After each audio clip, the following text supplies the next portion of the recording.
Good evening, everyone, and welcome to our regular council meeting for November 19th. We have a couple of things today. We have a delegation from Wildland Fire Management today, and also an in-camera item later on in the agenda. So if we can get a motion to, and I don't think there's any additions or anything, so we need a motion to adopt the agenda, please. I'll make a motion to adopt the agenda. Thank you, Councilor. second it. Thank you, Councilor Slager. All in favor? Passed. Oh, and sorry, and Councilor Webb is unable to make it this evening. So next we have the minutes from the committee of the whole meeting on November 5th. Hopefully everyone's had a chance to review those, and can we get a motion to adopt the minutes, please? Make a motion to adopt the minutes. Thank you, Councilor Paquette. I'll second. Thank you, Councilor Paquette. Any comments or questions? From me. Okay, so all in favor? Passed.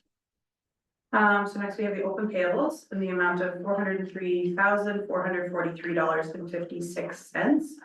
And so if we can get a motion to adopt the open payables, please. Make motion to adopt the open payables. Thank Second you. that. Thank you. I was thinking that there's a couple big ticket items on there. I was hoping maybe you could just run through what those are, just for the record. I will, your worship. So we'll start with White Horse Motors, roughly $131,000. That's the capital purchase of the new fire chief command truck as per your capital budget and a request for tender.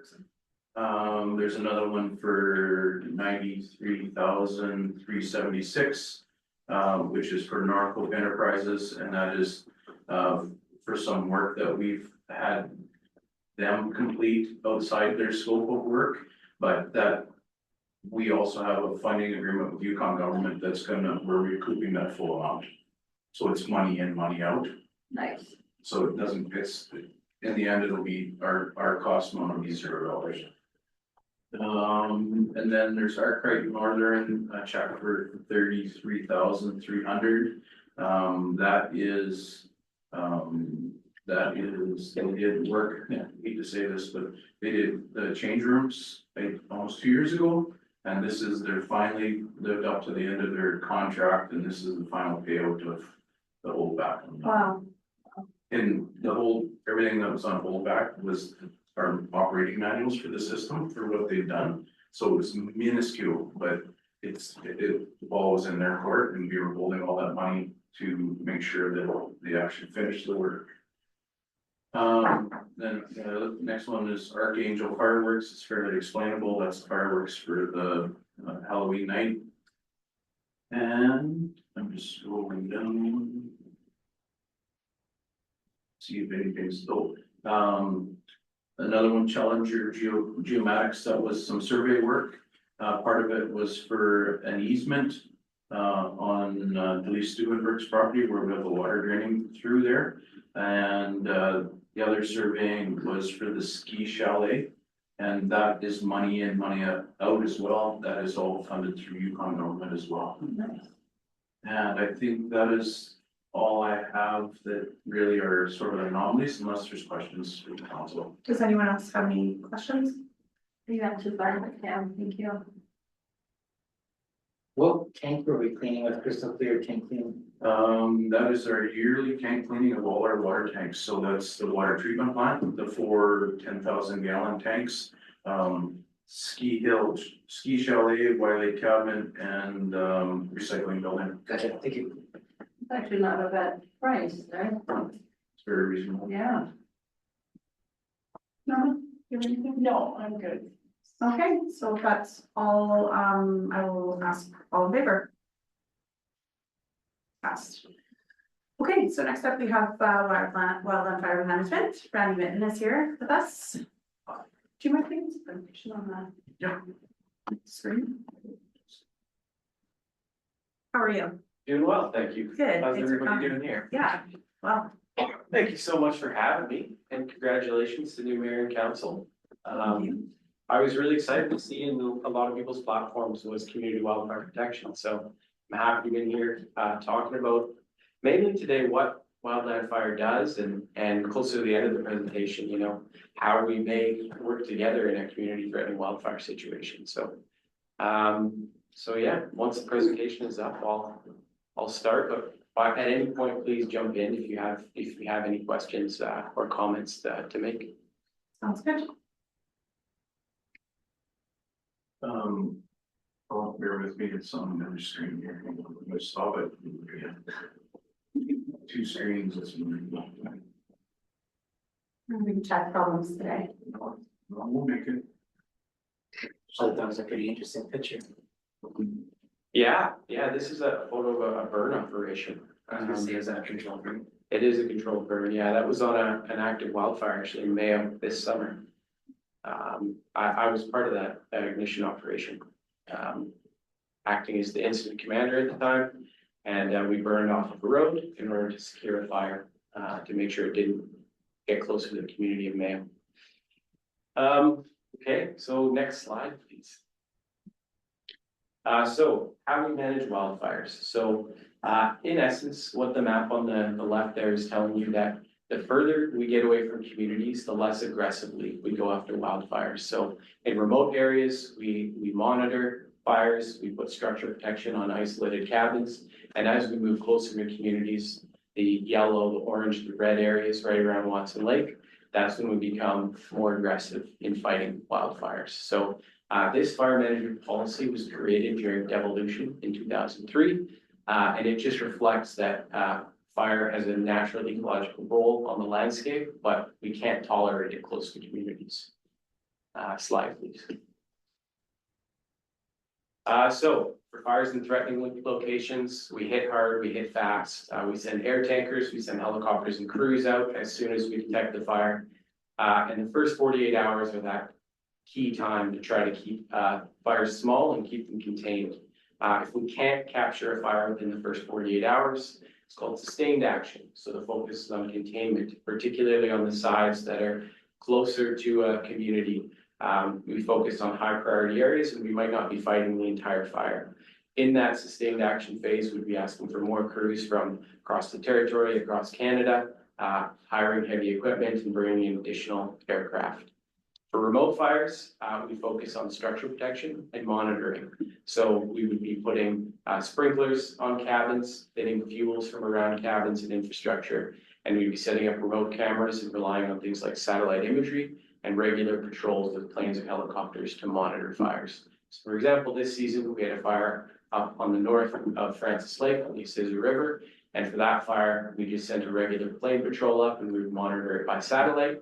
Whereas we had multiple fires close to town that we would attack aggressively right away and put them on as soon as we can. Next slide, please. So duty officers. So this is the decision maker in the region. There's at the airport, the wildland fire base up there. They're managing the regional fire situation, prioritizing where our crews and helicopters go on different fires. And this position is staffed May through September, the entirety of the fire season. So this person also provides permission to burn. So they're the decision maker for the region. And typically, if you phone up to the fire center, that's going to be myself or Tyson Cole, who's going to be the regional duty officer. Next slide, please. And so as weather gets hotter and drier, we increase our preparedness. And what that means is putting more crews on alert. So we have 3 crews here in the region. We put more on standby and we can request other crews from other places as well. We hire more helicopters, more planes to do patrols.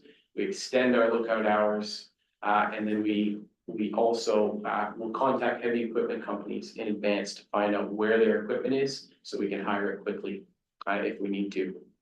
And to help us make these decisions, we have a network of weather stations across the territory. We have meteorologists on staff, and we have fire behavior prediction models. We also, and I think this is the most important part, use local knowledge and think about how probable it is that fires are going to start. So we're expecting thunder and lightning, and the conditions are dry. We're going to have all of our crews on. If it's gonna be a long weekend and we're expecting lots of people to be out on the land having campfires, while around, we'll also put additional crews on. So that in essence is how we set our preparedness levels. So detection.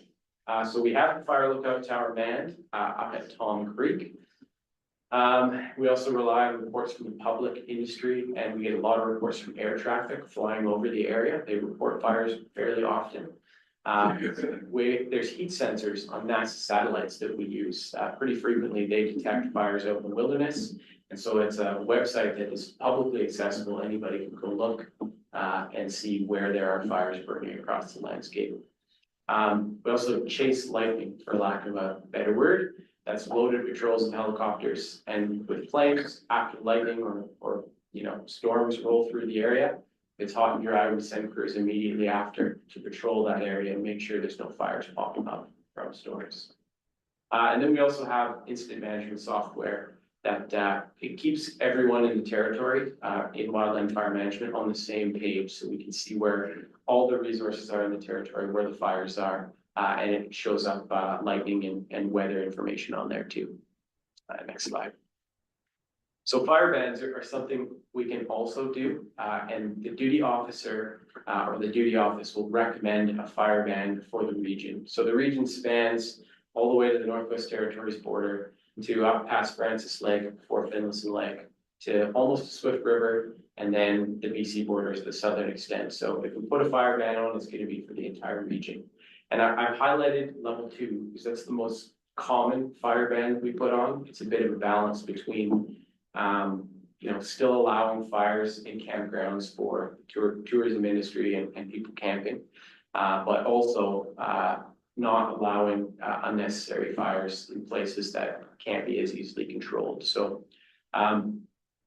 there's often time delays for putting on a fire ban because it requires the territory to get an order in council to put a fire ban on. So, and also enforcement can be a challenge. Often, if there's a fire ban on, it's hot and dry and our crews are out deployed and our people are busy, so we can't necessarily get out as readily and enforce fire bans. So, parts of it are a challenge, but it's something that we definitely will do if we get into hot and dry conditions next summer. This is just a snapshot of our regional staff. So, in our region, we have one manager, that's myself, an officer, Tyson Cole, and then we have a regional finance clerk, a stores person that looks after the warehouse, we have a lookout, and then we have a air tanker base supervisor. So he fills the planes with retardant and refuels them. And we can bring up emergency firefighters if we need to expand our capacity as well. Next slide, please. Oh, sorry. All good. So we have 3 local crews here. We had a new crew added last year. So prior to last year, there were only 2 crews in Watson Lake. And it's my goal that not next year, but the following year, we get a 4th crew here at Watson Lake. So effectively in 3 years, that would be doubling our capacity for fighting fire here. And it's something that regional managers here have been asking for a long time. So it's a good thing that it's starting to happen. In total, that puts our staffing here in Watson Lake at 17 people. So 17 people to manage a pretty large geographic area can be limited capacity. So we often rely on support from across the territory to come in and help us out when we are busy. In total, there's 24 crews in the territory. So that's 72 firefighters in total for the Yukon territory. And so to kind of put that number in perspective, my old base at Williams Lake had over 72 firefighters for an area that was much smaller than even the region that I manage here. So there's significantly less firefighters in the territory. And also I would say on a really large fire incident like Fort McMurray in 2016, there was over 2,500 firefighters on that incident alone. So we have the ability through resource sharing agreements to bring in help from elsewhere, and we often do. Even this season, we had over 15 initial attack crews from British Columbia up here in the territory, and they were actually some of the ones that were helping us out fighting our fires west of town. So yeah, we have that ability to bring in additional help. Next slide. This is just to say, in the same way that a fire department has to follow NFPA standards, we have a nationally recognized training standard that we deliver to our firefighters. So it allows us to be deployed anywhere across Canada and for our firefighters to be able to speak the same language as people elsewhere. And also wanted to mention that our response is organized through the incident command system. So if the town's emergency coordination center is activated, we would be speaking the same language. It's the same system that would be using. Next slide, please. Cross training. So this year we had an evening session, one with the Watson Lake Fire Department, and we took part in the structural protection training course that the town put on. We have more work to do next summer, but overall, we want to continue working with the fire department, and that'll be really important in the event that we have to respond to something together, because we do respond quite often together to incidents. Heavy equipment. So I would say one of the most important parts of fighting really large fires is having heavy equipment. So we're fortunate here in Watson Lake that we have a history of forestry, history of mining. There's lots of heavy equipment in town. There's quite a few contractors, so we have that ability to hire heavy equipment. And so I wanted just to mention that if there was a fire that was threatening the community of Watson Lake, we'd be hiring a lot of heavy equipment as quickly as we could. And you can expect that there's gonna be some expansion of the fire breaks that already exist around town, and also the creation of new fire breaks. So that's something that we would be enacting right away to try to help the defensibility of the community. Okay, air tankers. So because we're in a remote place, we have 2 air tanker contracts every summer. So a large tanker group like that playing up there, and then a group of small tankers as well. And so in total this summer, the tankers were based here in Watson Lake for only 2 days. We didn't have a very hot and dry summer, but this is just to say that we do have air tankers that we have in the summer. And air tankers, what they do is they just buy time for firefighters to get onto the ground. So air tankers do not put fires out. We need to be able to get firefighters onto the ground after air tankers. And often they'll give, on the conservative end, 4 hours to a fire crew to allow them time to set up pumps, set up hoses, and be able to start fighting the fire. And sometimes they can give them up to a day if the conditions are right. Next slide, please. This is just talking with the resource sharing agreement. So this season, staff from the Watson Lake Fire Center were deployed to Northwest Territories, Alberta, Saskatchewan, British Columbia, Oregon, and Washington. So a lot of our staff, if we're not busy here, will be deployed elsewhere. So although it was a quiet season in and around Watson Lake, we're busy helping fight fires in other places too. Triaging critical infrastructure.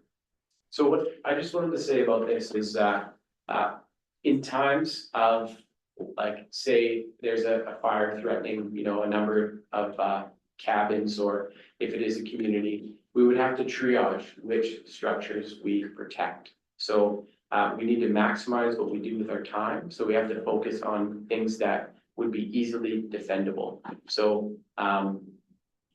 it's really important that we try to promote people do work in advance to clear around their cabins and make sure that they're defendable from wildfires, because there can be cases where firefighters show up and may not have time to do a whole bunch of clearing around those cabins prior to a fire coming through. So this is just a way that we can triage what we protect. Next slide, please. So the 2024 fire season in Watson Lake, little wildfire activity locally, 13 total fires in the region, which is less than normal, with 9 full responses, with 100% initial attack success. And when I say full response, that means we try to put it out right away with all the resources that it needs. So less than 1,000 hectares burned cumulatively in the entire region, and we were able to then provide mutual aid to the Swan Lake fire that was south of the Alaska Highway on the way to Teslin, and another fire near Fireside alongside the Alaska Highway. So all in all, a very quiet season. And that photo on the left there is from a fire called Watson Lake 11 near the Rancheria River. And this was the first look the crew got of it before it got air tankers on it, and a whole bunch of helicopter work, and I think 2 initial attack crews put out that fire, so 6 people. I think final size was around 3 or 4 hectares. Next slide. So community wildfire protection planning. So I just put up the kind of 7 disciplines of Fire Smart. The first one being education, so something we're trying to do. And we need to do more of is homeowner education, so educating people on the principles of Fire Smart and how to make their homes defensible from fire. And so one thing I'm doing actually tomorrow, I'm going into Watson Lake Secondary for a school visit, and then we're going to continue doing our Fire Smart barbecue kind of next May. We'll plan to do that again. One thing for improvement for the Fire Smart barbecue, I'm looking at seeing if we could do a rental of a chipper. So we could get a whole bunch of chipping done and then move those chips to landfill or a suitable location and then burn the chips. Yeah, maybe that's a potential solution to get people thinking more about. We can work with you because the town owns a chipper. Perfect, fantastic. I love that. And then we're gonna be hosting a town hall in early January as well to talk about the community wildfire protection planning that I'm gonna get into a little bit later. Specifically, some vegetation management stuff. Emergency planning, so, you know, a key element to being prepared for wildfires, having an emergency plan, having an evacuation plan, having a re-entry plan. And just knowing kind of when that time comes, what the town's gonna do. So continuing to work on those plans is very, very important. Interagency cooperation, so just working between different agencies like the RCMP, EMS, and making sure all our emergency responders can speak the same language. Cross training, so it'd be excellent to do a tabletop exercise or something where we activate the ECC and we work together to go through a wildland fire response, and that could be something that we target for early spring next year. Yeah, next slide, please. And the last 3 pieces are legislation. So if the town was interested in looking at local bylaws or considering fire in future development plans, so where you're putting new developments in relation to where you expect fire to impact, or how you build those developments to make sure they're a bit more fire smart. In the development phase, looking at building standards, building materials, and offering grants to people that use building materials that are more fire resistant is something that, you know, some provinces have started doing and insurance agencies have actually started doing. So that could be something that comes later. And then the last piece is a big piece, it's vegetation management. So the creation of things like, I call it a landscape level fuel break. It's a big, wide, cleared area or thinned area that can help firefighters get into a place and be able to stop a fire at a certain location. As well, doing Fire Smart, like the town this year has roughly a 4.5 hectare parcel for Fire Smart that we're getting contracted out. Andrew, dude, Yeah, what do you perceive as the biggest threat from which direction? from the west. Because of prevailing winds? Or- Exactly, yeah, exactly. Yeah, and next slide, please. I'll get into it on the slide right after this one, yeah, how we've chosen the fire breaks, so thanks for the question. So right now we have 2 local Fire Smart contracts, and the hope is to continue building this, so for Watson Lake and the fire department had a contract before, we brought it back this year and we're hoping to get some progress going there, so that can happen year after year. Sometimes it just takes a little kick to get things moving, and then it can be something that continues year after year afterwards. And I wanted to note too that any community association or any kind of association can apply for Fire Smart funding through the Yukon government. And so if Mount Nation wanted to do something, or the Outdoors Club wanted to do anything related to Fire Smart around some of their infrastructure, you could apply for funding and you'd probably get somewhere between $20,000 to $30,000 to be able to do a certain amount of treatment around infrastructure. So if you're interested, please get in touch with me. I'd be happy to connect you with our Fire Smart coordinator. We're also building capacity in things like prescribed fire. So that's putting fire on the landscape to reduce the amount of fuel or woody debris out there. And so we targeted this year an area near Upper Liard on the east side of the river. It's kind of become an unofficial sort of campground down there. So we wanted to take out a whole bunch of the dead grass that accumulates in those fields. So it's a bit safer if an unauthorized campfire escapes, because often if you're driving back, you'll look across and there's campfires happening there all the time. So we want to continue to do that and start burning grass in other places as well. And then mechanical fuel management. So we're planning to start this officially, put equipment to the ground in winter 2025. So next slide, please. So a bit tough to see on the map, but sort of the blue and yellow and green areas on that map are what we're proposing for 3 years of mechanical work. So this is what we'll present on at the town hall in early January. But in essence, it's putting in a big fuel break that leads from, Upper Liard on the east side of the river up to the radar station and then to the campground. And that could be something that firefighters use to more easily defend the town from fires on the west. And then a whole bunch of fuel management and fire breaks around Upper Liard would also be really beneficial. Having all the agricultural area down kind of to the southwest of town is also a huge benefit for the community. The more that can develop, the better. Agriculture area is obviously a lot less flammable than something like just boreal forest. So, more on that to come later. And these guards around Upper Liard will certainly benefit the town of Watson Lake as well. And you'll notice just in the southwest corner of town, there's a big parcel there. And so that is an area that's slated to be either thinned or cleared. And so we're working right now with Liard First Nation to confirm that these areas are good for them. We've been meeting with them fairly regularly. So that's we're hoping to get the SAB assessment, do the SAB submission and have that in by December. And then we'll be ideally starting by October, November of next winter. And I put this in just to kind of note, some of the reasons why we need to do this thinning work. So our forests that we live in are made to burn. It's the ecology of the boreal forest. So we have trees and plants that are adapted to fire. They're used to being burned. We have animals that rely on burned areas.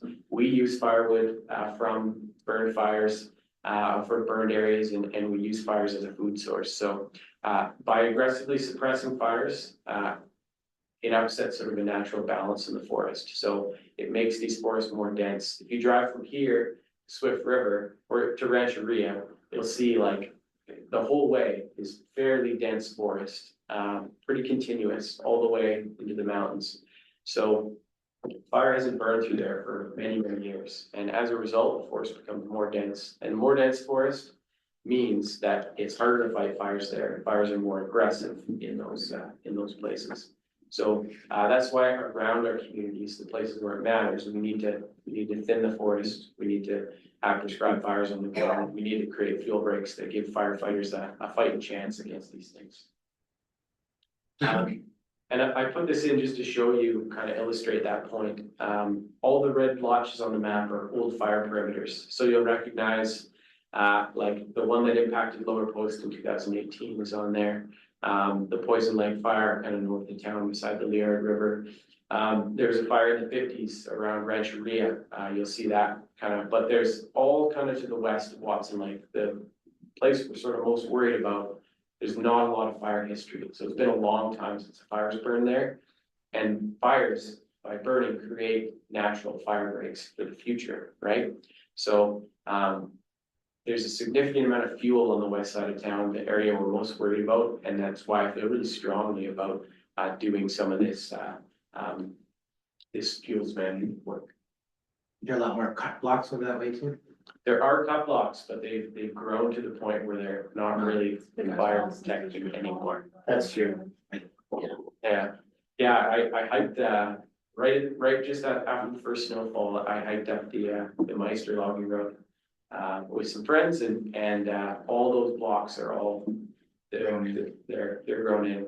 There's a few spots that are old landings and things that are pretty compacted, and They won't burn very well, but for the most part, like all those little cut blocks they could burn again very easily. Gotcha. Yeah. So these slides are just about, roles, during, community threatening wildfire, so, if something was to be coming at the community, our role at WFM is managing the wildfire response. So we're gonna be out there on the fire, and we're also gonna be providing information to your emergency coordination center and to the rest of the territory, and giving advice and recommendations on when to evacuate the community based on the fire behavior we're seeing. So in other places, like Wildland Fire has noticed that there's sort of an expectation that we could jump in and we could, plan the evacuation of a community, and we don't have the staff, we don't have the ability for that. So I wanted to put this in just to say that the town of Watson Lake would be looking after the ECC. We'll be doing the emergency evacuation planning, and it probably, you need help from the RCMP, obviously, to evacuate the community as well. You'd be keeping some key infrastructure in the community functioning, supporting the fire response. So we may need support for things like meals and lodging and facilities. We are bringing in a whole bunch of firefighters from elsewhere. So we might be asking you for support, and we would be working hand in hand. We'd be going to briefings together, and we would be providing as much information as we could about the fire to the town, but we won't be able to take on all those kind of additional roles. So, and another thing that the town can do is you can request additional support from the Emergency Measures Organization, request additional support from the Fire Marshal's office, get firefighters in from other places, or other partners or communities that you may have. And I wanted to talk just briefly about 3 potential fire scenarios. So scenario 1 is the worst case scenario, no time to respond. So that's something starts immediately outside of town that we cannot immediately contain. And in that situation, we would be focused on protecting human life. We'd be working hand in hand with the RCMP and with the fire department, and we'd be moving people to safe areas. It'd be a rapid, call it a tactical evacuation. Scenario 2 is when we have a few days to respond, maybe 1 to 3 days. We would focus on enacting a rapid evacuation plan, figuring out how to get people out, ideally not figuring out, but using an evacuation plan to get people out of harm's way, protecting key infrastructure. We do heavy equipment work in town, try to bolster fire guards, and we'd be really aggressively going after the fire, including fighting it 24 hours a day. Often when you can't catch a fire during the day, you might be able to catch it when it calms down a little bit at night. And then scenario 3 is sort of the best case community impacting fire scenario. It's where you have a week or more to respond. It's tough to call this best case, but in that scenario, we would be providing the ECC with what's called a trigger point. So in essence, that's a line on a map that says, if the fire gets here, you need to start evacuating people, or think about starting to evacuate vulnerable populations, things like that. While that's happening, you can be protecting key infrastructure. Heavy equipment work will be happening in town. And that would allow us to get external help from elsewhere to help with the firefighting efforts and help with manning the ECC. Next slide, please. This slide is just talking about public information sources. So we have our Yukon Wildfire Service page that you can access for any wildfire related information. It just gives you a snapshot. And this is what's currently displayed. It shows you where the fires were in the region this year. So you can see a good cluster right around town, and those were pretty much all initial attack fires that we caught under 5 hectares in the first 48 hours, including one right beside the ski hill, which we got on it right away and then got it very small. And then further out, you can see some of our fires that we were just monitoring through the year. So a couple out on the Beaver River out to the east, and then up the Nahanni Range Road and up north end of Francis Lake as well. And then I also wanted to mention that BC Wildfire Service has a map. So fires in BC definitely impact Watson Lake. And so if you need information on fires in BC that are impacting the Alaska or Cassiar highways, use the best information is gonna come from the BC map. Next slide. Any questions? Thank you for all of that. I do, is this presentation available to the public? It could be, yeah. Yes. At the town hall meeting in January? Yeah, I could absolutely do that on this, yeah. We could, your worship, we can put it on our website as well. Yeah, I just think it's like a lot of stuff I think most people maybe don't know. Yeah, There was a lot of, effort put into public education regarding like home ownership and like what you could do to fire smart your personal property, such as like wood piles not piled up against your house.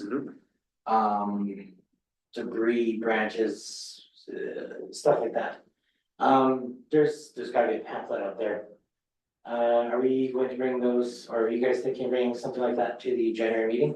absolutely. We'll have lots of fire smart resources. And one thing we did this summer is we just dropped our homeowner fire smart manuals in every single PO box in Watson Lake.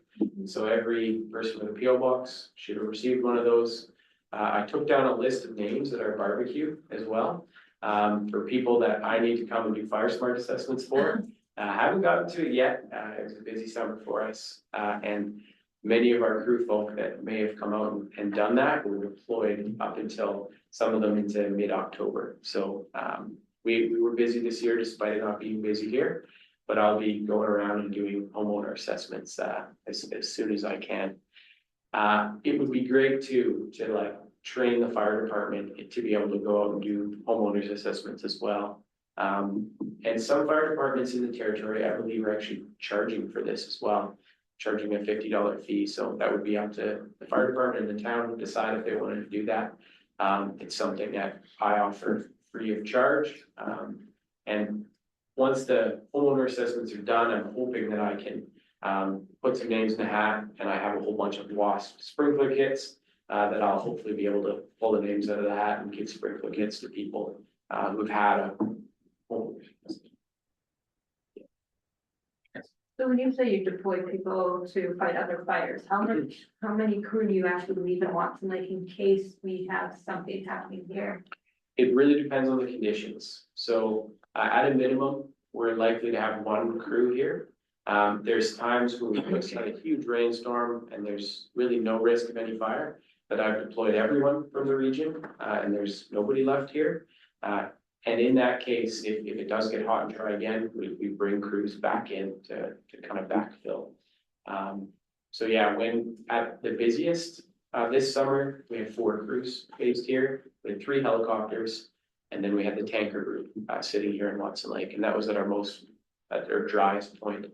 And yeah, at a minimum, we're likely to have 1 crew here. Good question, thanks. Anyone else? That's it. Okay, well, thank you so much. Appreciate you taking the time to teach us all this stuff. Yeah, thank you all. Thank you all for your time. I appreciate you listening and I'm looking forward to working with you. Yeah, absolutely, likewise. Great, do you have anything? No, just like that, though, your worship, that in Randy's presentation, he talked about ICS and the incident command center and stuff. And that's all training that we have coming up over the winter and actual tabletop exercise. So, Oh, yeah, that idea, so the mock. all exercise. that's that was part of the funding that we received from the federal government. And so we actually had a conference call with them last week, not the feds, but the instructors, and they're working on a scenario based and training base that fits our community. That way we're not getting something that it's not really applicable. So they're scaling it to our community, and at the end result, at the end of the training, it'll be a tabletop. So wildland fire will be there, our CP will be there, everybody be there. And you, of course, you'll have a role as well, Yes. for sure, because you have a role in our emergency plan, right? So there's everybody, we're gonna work through all that little training scenarios, so everybody gets training on their roles. So you could be the logistics person, or you could be the communications person, or you could be just the minute taker. So we're gonna have training on that coming up, starting, I think, mid-February. And, so, yeah, more to come on that. Awesome, thank you so much. I actually did have a question. Hmm, So whose responsibility is it to make sure the fire breaks are wide enough? Is that town or is that That would be me. the two? Yeah. Okay, so then when you talk about potentially in a fire, making them bigger, why don't we just make them bigger now?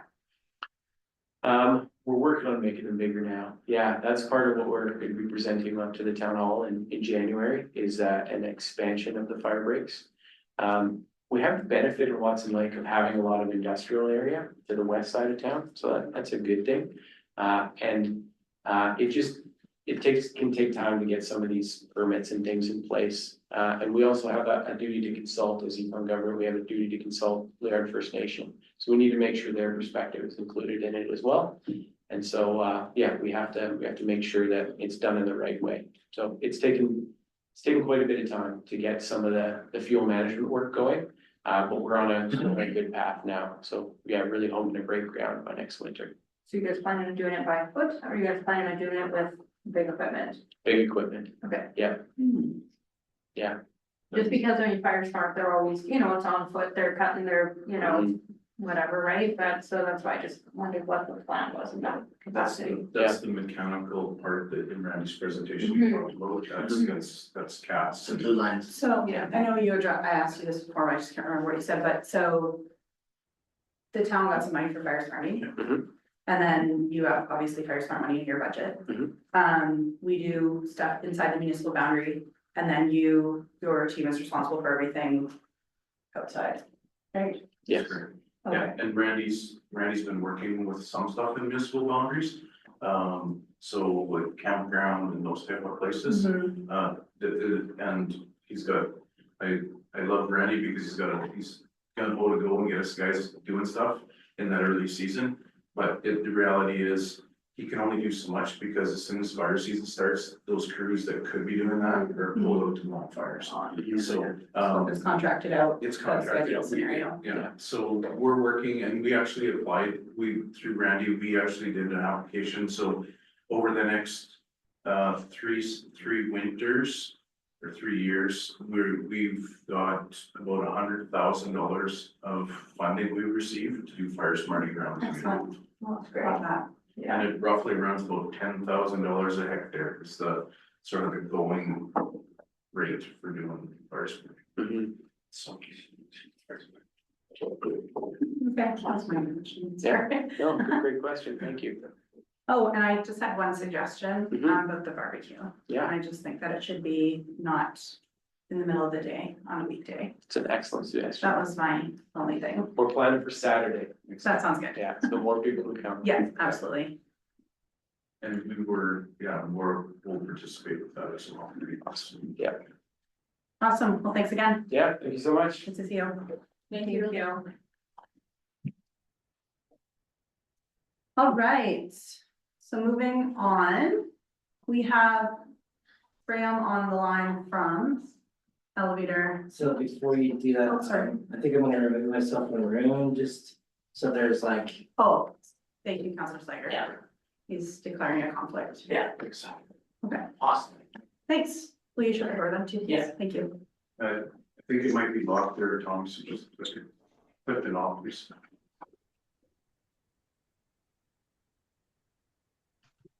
Okay, so we have Graham with us tonight, from Elevator U, to present on the Housing Accelerator Fund, the vacant and underutilized property incentive.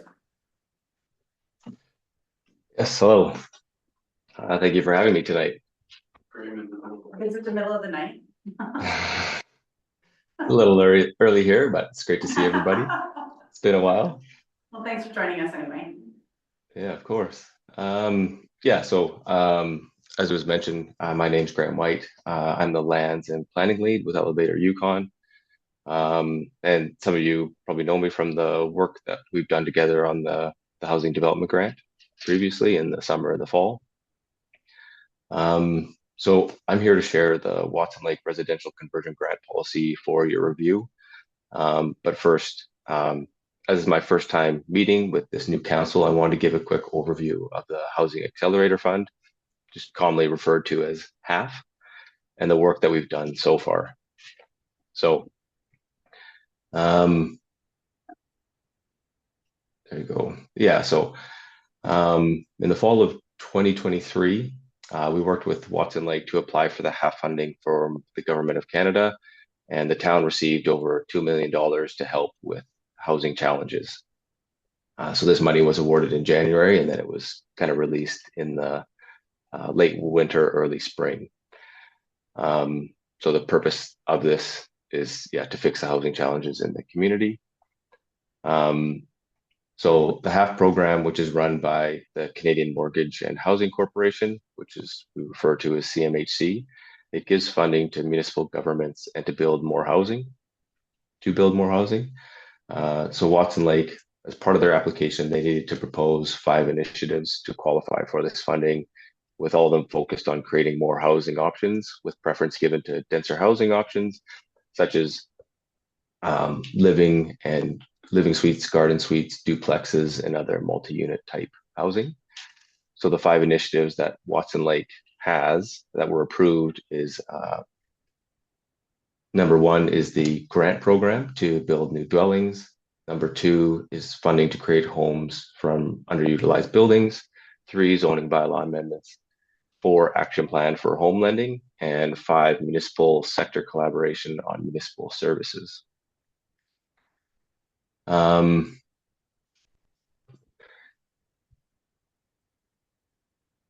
So the funding comes in 4 parts that are provided to the town, and Watson Lake has to report progress regularly to CMHC to just keep up to date on the progress of the initiatives and to make sure that the town is on track to receive the additional funding. And on that note, I was actually on a call with CMHC last week, and I'm happy to share that Watson Lake is moving faster than most of the communities within Yukon on their projects, and there's even quite a bit of interest from a few of the communities about the housing development grant policy that we got out last year. So it seems like it's good news for the town. So with that, I can recap our progress so far. So for that first initiative, which is the grant program to build new homes, we launched this in the summer of 2024, and progress is well underway on that. So we had 13 applications in, with 14 units being built. Another update is that some zoning bylaw updates were completed earlier in the year, and these changes were meant to help remove barriers to building more homes and just simplifying wording in the zoning bylaw. And so with that, the next initiative that we're kind of rolling out here is the policy that I'm presenting tonight. So it kind of lays the groundwork for the next implementation of one of these initiatives. Here we go. So the next initiatives we've it's an incentive program similar to the development housing program that we put together earlier in the year. This policy is called the Residential Conversion Grant. So the policy helps property owners turn underused or vacant or non-residential buildings into homes, and it offers grants up to $40,000 per unit with a maximum of $120,000 per property. The goal here is to encourage private investment in housing while supporting the town's official community plan priorities. And the way it ties into the OCP is that it will revitalize underused spaces. So by encouraging the redevelopment of properties along community gateways, efficient infrastructure, so tying into existing services like water, sewer, and roads and not having to put expansions in. And then also bringing in additional diverse housing options. So something that's needed in Watson Lake, certainly when you're looking at the 1 to 2 bedrooms. That's the main thing that was pointed out in the housing needs assessment.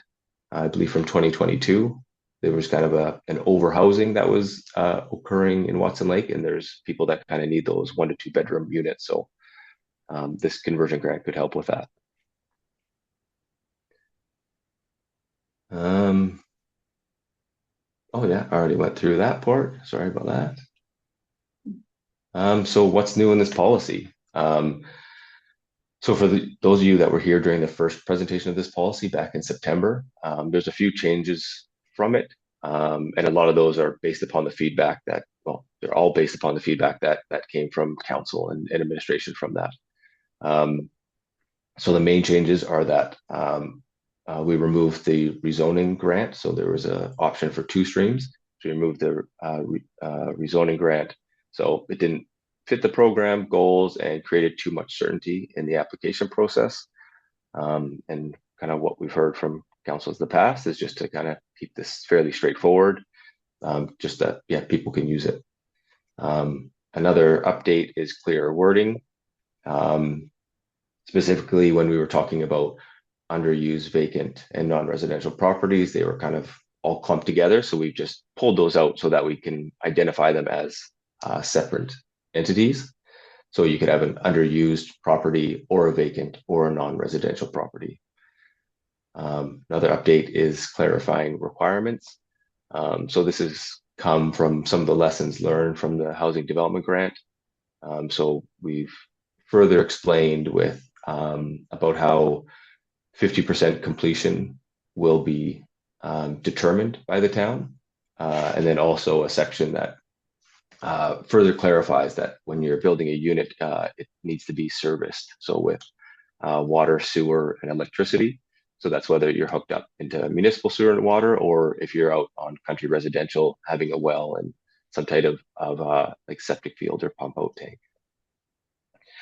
And so like the one last update to this is again what council had asked, which was that council was looking for some of these funds to be made available to the town to complete some of these update or some of the cleanups of properties throughout the town. So that's been added in for section 10. And this is dependent on the amount of money that's left, depending on the amount of applicants that come in. Yeah, so we can go through that later if you like. And then also it was suggested that if there is funding available kind of from, so in this pot, it's been identified to have $400,000 attributed to this conversion grant. So if there is some money left over, like I said, it could go to the town to be used internally to clean up some of the properties. And then also with the discretion of the town, some of that money could be used to fund additional applications for the housing development grant. Just we had a lot of interest in that. Seems like people were quite happy with it. So we're just trying to, again, promote additional units being created, and that program was quite successful. So we just want to leave that option open. So that covers off the updates to the policy. So what our next steps would look like here is that if the policy is approved, then we'll start working on creating an application process. We'll start putting together communication plans and do outreach to inform Watson Lake residents about the grant and answer questions and work with the town staff before the program launches. Because this one, like it'll still be fairly straightforward, but I think we might want a little bit more time out in the public so people can kind of come forward with their projects to make sure that they kind of fit the program and identify like as many properties as possible. So we will want a little bit more time to do that outreach. And so with that, we'd be aiming for applications to close sometime early in 2025. And that'll give everyone ample time to get ready for and prepare for the building season. I know snow arrived quite early this year, so you know the windows can be quite tight. So I think if we can get this out in early 2025, that kind of gives everyone the best chance, the best option to be successful. So yeah, with that, that's the end of my presentation. So if there's any questions, Thanks. happy to answer them. I don't have any major questions. Do you have anything? No. Okay. I guess I was just wondering if you guys have a list of, from what I understand, there were some people who applied to the, first initiative that, weren't eligible and actually fit more into this initiative, and are we reaching out to those people? And also, does Edmund have some other properties in mind Yes, to, I I don't know. can answer both those questions. Thank you. Your Worship. So, yeah, Graham actually has a list of eligible properties from the first intake. Okay, And then we've also have a list of properties that the bylaw department has been dealing with, which would be eligible for this as well. So our goal is through bylaw to reach out to those homeowners as well and notify them about it, get them on that page. Because that's been the big holdup, is that they haven't had access to funds to do demolition of their properties or clean them up. So, yeah, we do have a list that will provide, Graham and crew and bylaw will be targeting as well. sorry. Counselor Brady, do you have anything? No, I don't have any questions. Okay. Yeah, I don't really have any questions, further than that. Exciting to hear that our original policy is like the thing to model. That's exciting. So thank you so much for all your work and, yeah. Appreciate you taking the time. Yeah, of course. It's great working with the town. This is wonderful.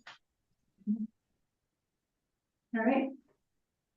All good, Your Worship. So this policy will come back, for you guys to approve. I guess at your December meeting. And, if there's no more feedback to us, I don't think so. Yeah, just like reading it, it's like pretty straightforward. Like he said, it was modeled after the first initiative, with the exception of like a few wording things. I think it's pretty straightforward and, yeah, I'm good with it. so, yeah, so there's a couple options, and Your Worship, you can either put it over to December for approving the policy, or you guys could do it tonight if you felt that you're ready to go. Because it is a regular decision meeting tonight. If you guys. Yeah, I mean, I'm comfortable doing that if the rest of council will support it. I would like, Want some time? yeah, Okay. because I'm sure to just get. For sure. up to speed. So, yeah. on policy. Yeah. That's reasonable. Yeah, and I think for Billy not being here either, I think. Will it be the second meeting in December then? We could put it over to the first meeting in December due to the fact that there might be questions that come up and we need to answer Okay, before and then- decision meeting. Okay. And then it would come back on the 17th again for reading, if that's okay. And I can send out, some more background for the Yeah, council. to the new counselors, yes. That sounds good. And if there's any questions that I can't answer, then we'll put those questions to Graham to give the great answers. Excellent. Thanks, Graham. Thank you. Yeah, thank you for your time. Now we can go to bed. I appreciate it. Take care. See ya. Night. 3 in the morning there now. Okay, so. Does someone know that? Melissa? Oh, Sorry. I can do that. Yeah.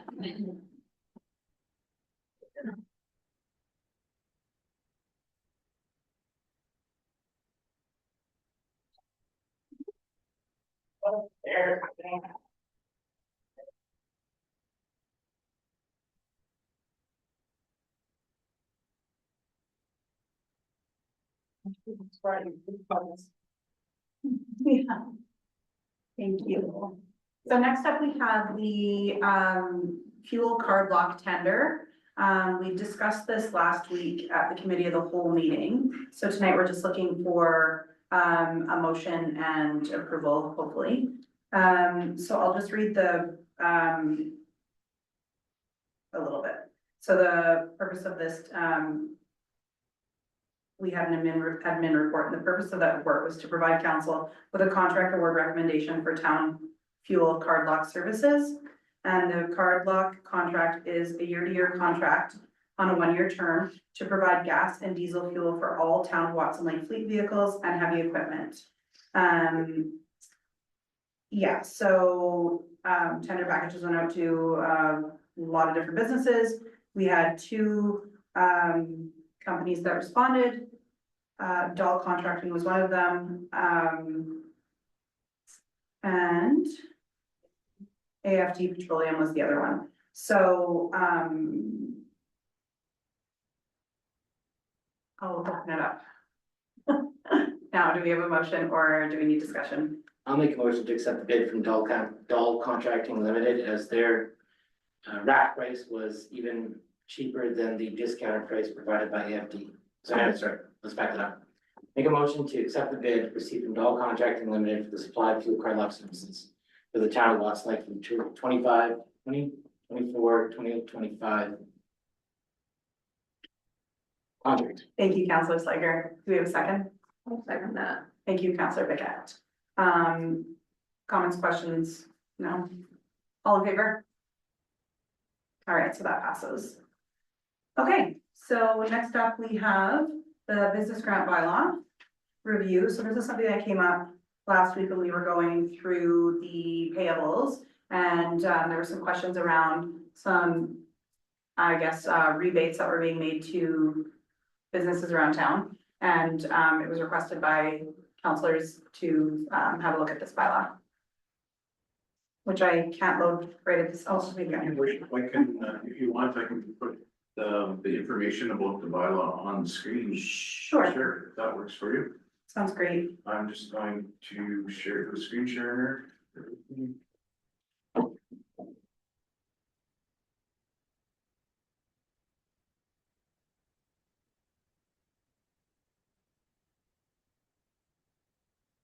So this was presented in 2018 council. That's when we were doing the financial restructuring of municipality. You want me to go on? Sure, thank you, if you don't mind. I can't see through the thing. Sorry. So, yeah, so the tax levy and business incentive grant proposal was presented in 2018, and it was an increase to the non-residential tax rates, which will most significantly increase grants and loops payable to the town due to the value of properties held by senior governments and their agencies, i.e. Yukon and federal governments and agencies and utilities, so like ATCO. To offset the increase to the local business community, a grant equivalent to the taxes increased will be paid back to the eligible property owners in a refund equal to 0.25% of their tax assessment. To be eligible, the owner needs to be a town of Watson Lake business, have a town of Watson Lake business license, and the properties must have improvements on it, structures or other development, not just vacant land. As the town has a shortage of industrial land available. So those who have developed and use their land more intensively should be awarded. The owners need not apply for the grant. We do the paperwork and send it out for their signature. And based on preliminary figures back in 2018, it generated us just about $40,000 in revenue. Which was a big deal at the time. Well, that is huge, because if you think about it, your worship, roughly a 1% tax increase in the municipality only brings in $18,000. So this at the time roughly brought in a 2% tax increase. And since then, as you know, our taxes have gone up because it's 2018. Yeah. So this dollar, I don't want to take a guess at what it would be, but I'll throw a number out. We're probably generating and then in between $50,000 and $60,000 extra revenue to the municipality by doing this right now. Is there anything below that? No, that's the list. Oh. Yeah. If you. So yeah, when I was looking at this, I mean, I understand the reasoning behind it. And there's been several other things with the federal government with regards to like Frank and Adela and clearing snow and the fight of who owns what and whose property, whose responsibility it is to do what have you. Just because budget time is coming up currently, so if we didn't have 25% off on other businesses which aren't a part of that, we'd be gaining that much more. Has it achieved its purpose over the last 6 years of creating new businesses? Well, it wasn't too, sorry, I'm trying to bring it back up on my There screen. was, I think, a revenue. It was a secondary revenue source. It wasn't to create new businesses. It was to generate more tax revenue for the municipality without penalizing local residential Because businesses. we didn't, So instead of hitting like all our local businesses for Yeah. this extra 0.25%, Yeah, it was targeting I get it. government, right? It was just, yeah, it was just interesting because I never. I don't know if I just never caught onto it before or just, it just seemed like it was. It was just interesting to see the policy behind it. And when I scrolled down and looked at there was Justin Brown who was married, and I realized, okay, that's why I didn't remember it because I wasn't sitting on council at that time, so. It kind of, I thought my memory was going and it just made me feel better that I wasn't going crazy. Yeah, your worship, and all those payments, those rebates do come to council every year at the same time, right? So they have since 19 or 2020. So, yeah, it's something that council always sees every year, but maybe it didn't click in as to Yeah. what was behind it. So that was, I mean, it's not a lot of money for each one, but like. You know, it's, yeah, it's just finally figured out like where these exact line items are gonna come back to. And it supports local business, right? It does. any further questions on it or? No, I didn't need anything else from that. I was just curious about the background of it. And I'm satisfied with the explanation. Okay, thank you, thank you, Yeah, I for appreciate explaining you, that. Cam, sending, that was a big document you sent, and I appreciate looking at that, that was good. So next up, speaking of budgets, we have the first reading of the 2024 budget amendment bylaw. We haven't discussed anything to do with the budget yet, so this is literally just a motion to make it public, I guess, Public yeah, Discussion. so that we can discuss the bylaw or the budget. So just looking for a mover and a seconder on the first reading. I'll make a motion to do first reading of. To 2024 budget amendment bylaw 2024-010. I'll second that. Thank you, Councillor Slayer, Councillor Piquet, and all in favor? So your worship will come back for the committee of the whole meeting on December 5th. I believe it's the 5th, right? Thank you. No, sorry, December It's something like 3rd. third, okay, Third.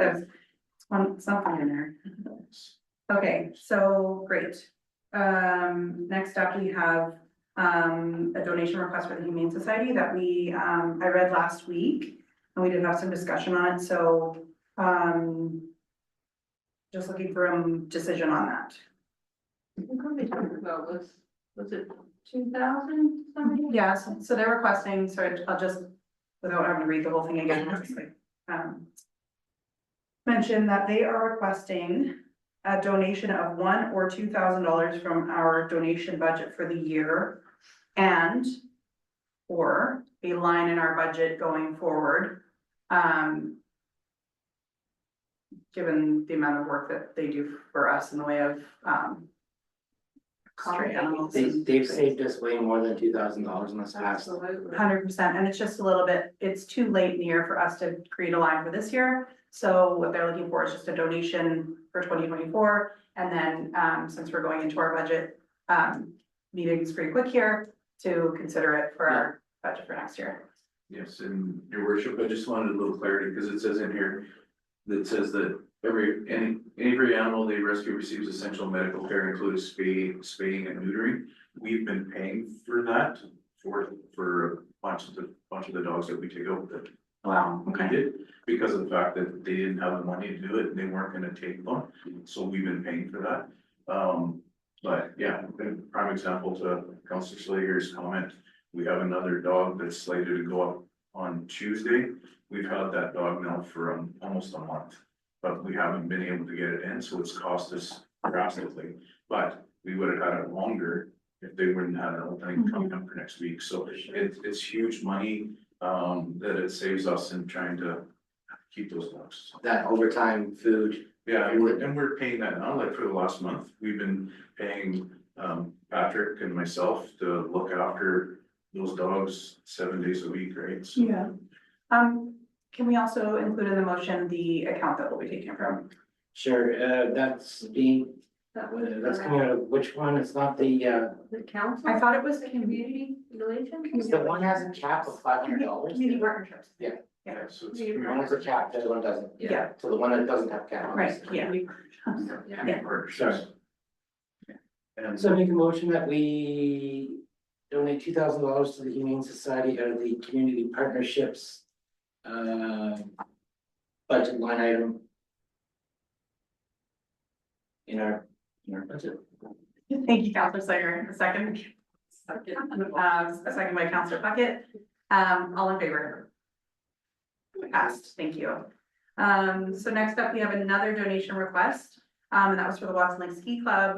They're requesting a donation for the annual ski auction. Again, we discussed this last week, and I think it was, somebody's ready to make a motion on that. And they're requesting a donation of cash or, item for the auction. I'm feeling like Santa. Because, and also we have, $8,000, give or take, there's a few other things that need to come out of there, but there is, out of the $10,000 budget, there's like 92% left. There are a few things coming out of it, but I would like to support the Ski Hill strongly in this regard, because they do fabulous things. So I'd like to, make a motion that we donate $500 cash to the Watts Lake Ski Club to the proceeds of their auction. Okay, do we have a second? I'll second that. I'm sorry, from the PR, The community. The donation one? it's from the, no, Council. yes, sorry. Relations. Which one, Cameron, do we need to take that one? The other one. Public relations, from Council Public Relations. Yes. Okay, and so, I'm sorry, who's seconding? Yeah. Counselor Paquette? Yeah. Okay, all in favor? Carried. Great, so that brings us to almost the end. So we'll do Counselor Open Forum quickly. So who wants to start, Norma? Anything for our Counselor Open Forum? No. Okay. You can come back to us if you want. Oh, okay, so move on to Thomas. Sorry, Counselor Slater. I've got nothing. Thank you. Okay, I don't have anything at this time either, thank you. okay, I just have one or two little things. I am wondering, we had that fire presentation earlier, which was awesome. Just got me thinking about our emergency measures plan. And I know that we haven't really had our strategic planning session yet. But I really hope that that's something that we're gonna be addressing this year, sooner rather than later. And I just can't remember where we actually left off with that, because when, Chief Chirpin was at the helm of the fire department, we had started that process, but not sure where we left off, with his departure. So just wondering where we're at, with that. And then, I'm wondering about strategic planning session, the dates for that. And then I'm also wondering about the budget meeting that we're gonna need to have before the December 3rd meeting discussion. And that's it. Okay. So your worship, the emergency plan, it is, former Chief Chirpin had done quite a bit of work on it. So the bonus of Chief Smith, he's actually in the same learning track as Chief Chirpin was. He's actually studying for his degree in emergency management and preparedness. So he's been working on our plan, and as I alluded to earlier during the wildland presentation, we've been working with a company. I want to say their acronym is PMO. I hate to say PMO because then it thinks of Ottawa. But we're working with them on our emergency plan. We've sent it to them, so they're gonna review it, and that's all gonna play into our planning. And they're gonna work with us on evacuation plans and all that stuff. So it is rolling out. We're still working on it. And that training, like I said, will be in February, which will encompass it as well for everybody. Okay. And then strategic planning, yes, I've been in contact with Elevator Yukon because they did the lost stretch plan and council received them well. We're looking at dates, in January to do your strategic planning. We talked about February, but December is a very busy month. So we figured it would be better to wait to, January, that way we get, new counselors up to speed and we get through all the community dinners and all that stuff and start in January, we get your strat plan, it gives you guys a good, your heads will be in the right place as to where we wanna look, and we're gonna roll ahead with it. And then, I will have to defer a date to talk about budget stuff, but we need to set a town hall meeting, is that, yeah, so, budgetary town hall meeting. I would like to aim for like the third week in January. Oh, okay, I thought you were gonna say December. No. Okay, No, because on your meeting on the 17th, yes, the 17th of December. On that agenda will be the provisional O&M budget, Mhm. and that just needs a motion from council, which gives me the authority to run the municipality until you guys pass your O&M budget in the new year. So that's the only piece that will come to you guys before the new year. And then, So we're talking budget meeting sometime before December 3rd. no. That's only really a week away For the regular. for the regular. Time flies, my goodness. Okay, okay, so before December 17th or whatever it is. Yes, we'll work towards the presentation. And then town hall meeting, third week-ish in January. Yeah. To present the budget. Yeah. Okay. Okay. Cool. And the only other thing I was, just wondering how the community safety meeting. I actually wasn't able to attend Okay. that next day, but there's another one planned for the second week in January. Cool.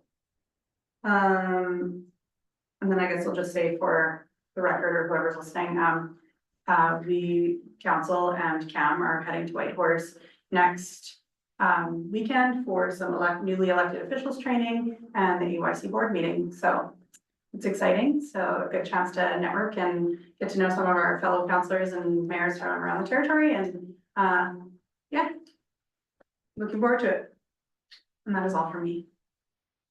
So if nobody else has anything further, we do have one item that we need to discuss in camera, so I'll ask for a motion to go in camera, and then unfortunately we'll have to ask the gallery to excuse us.